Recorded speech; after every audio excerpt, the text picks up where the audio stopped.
Bilingual web magazine. Dig Tokyo. Language and Education 10. Hashtags for every day of the week. NHK E-Tele, SNS Eigojutsu, hashtag Throwback Thursday. Aired July 26, 2018. 1.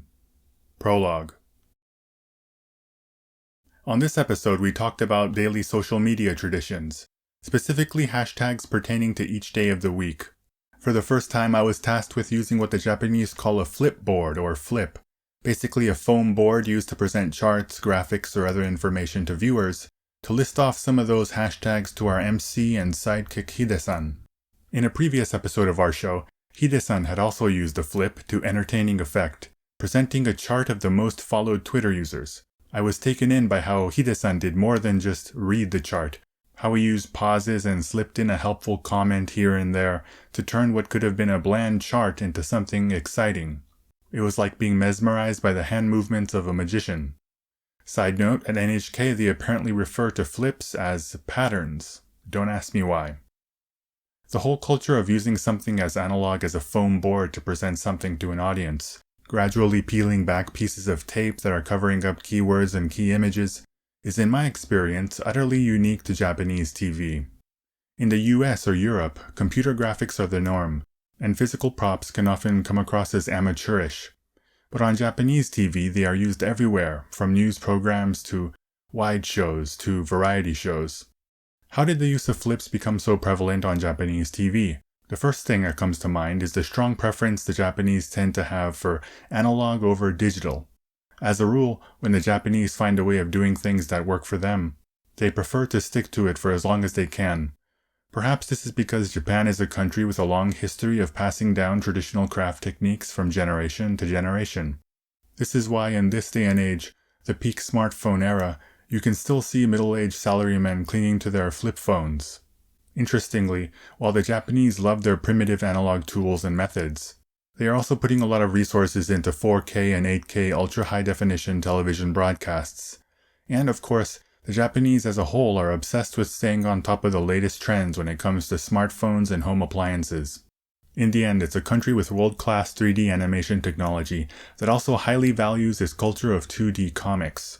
Given that, perhaps the practice of using flipboards is an important tradition of Japanese TV culture. Going back to my first flipboard experience, let's just say there was plenty of room for improvement. There were so many things to think about.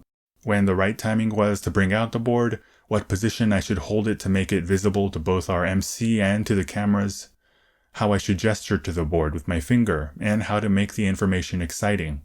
It was more difficult than I anticipated. And it didn't help that I have a tendency to overcomplicate things, but it certainly made me more aware of this character flaw. I took solace in the fact that the segment made it to air with all of my awkwardness left on the cutting room floor.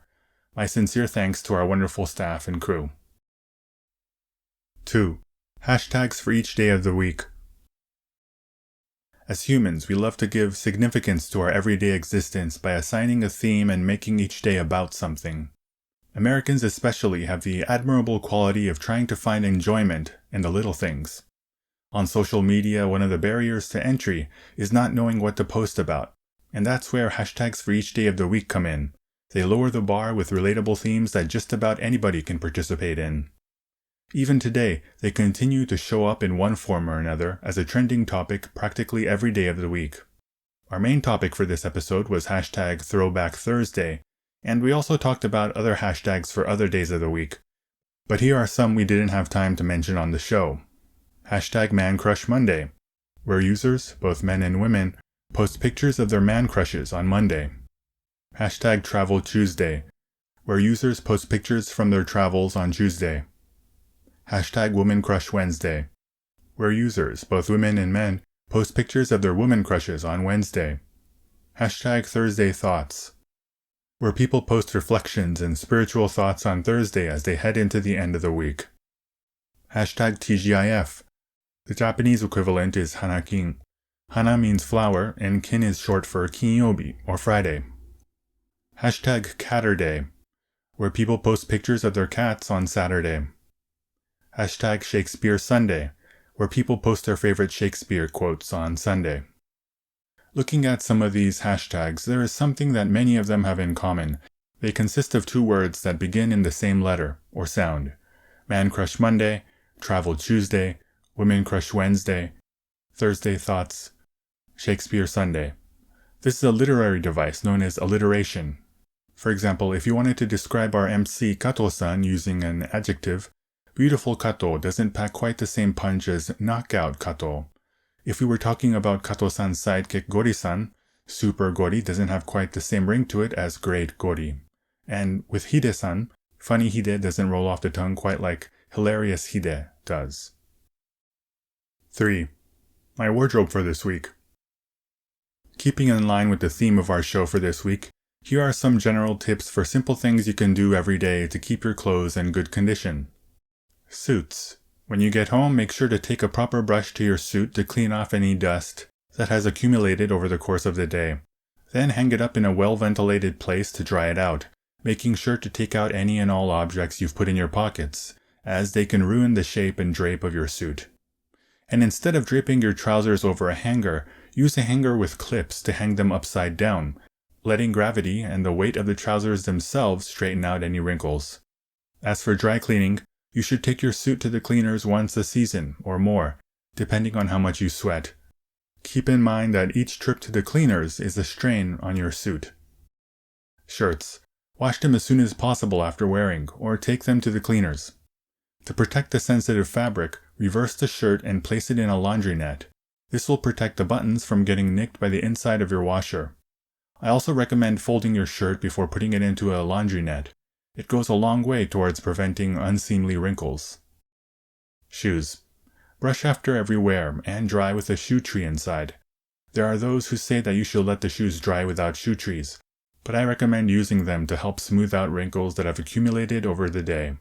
It's also important to remember that it's not healthy for leather to be dried out. By using a wooden shoe tree, you can help your leather retain just the right amount of moisture. And one last thing. Never ever wear the same pair of shoes 2 days in a row. Black Loafers by Paraboot. Light Gray Super Soft Jacket by Brooks Brothers. Pink Button-Down Shirt by Difference. Black Suit Trousers by Global Style. Red Socks by Tabio. Black Glasses by Zoff. 4. Epilogue.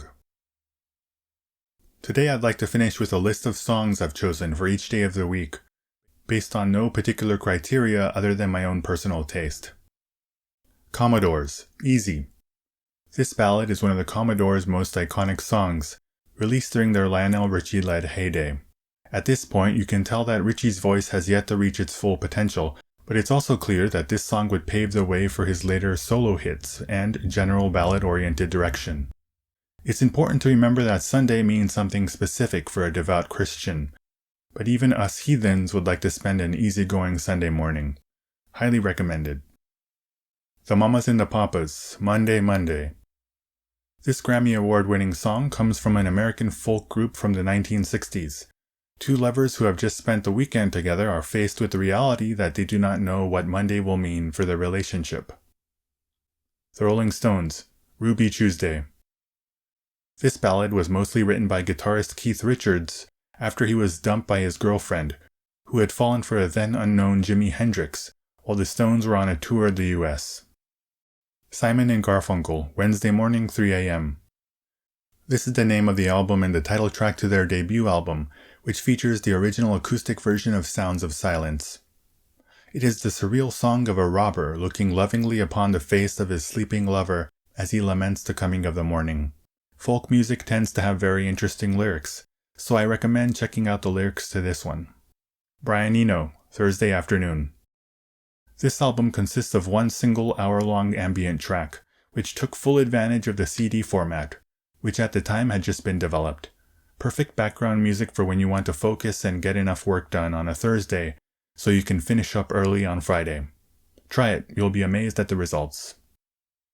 Johnny Kemp, Just Got Paid. This early New Jack Swing hit was produced by Teddy Riley, who most Japanese readers will know as the producer of Michael Jackson's Dangerous album.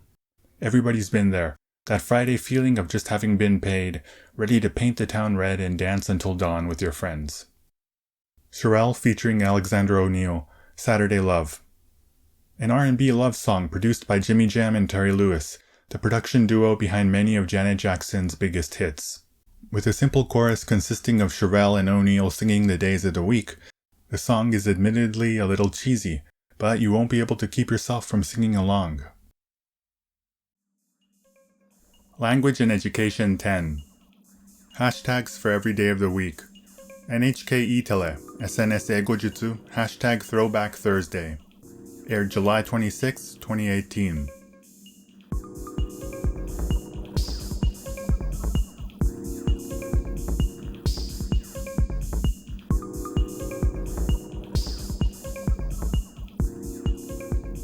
www.digtokyo.jp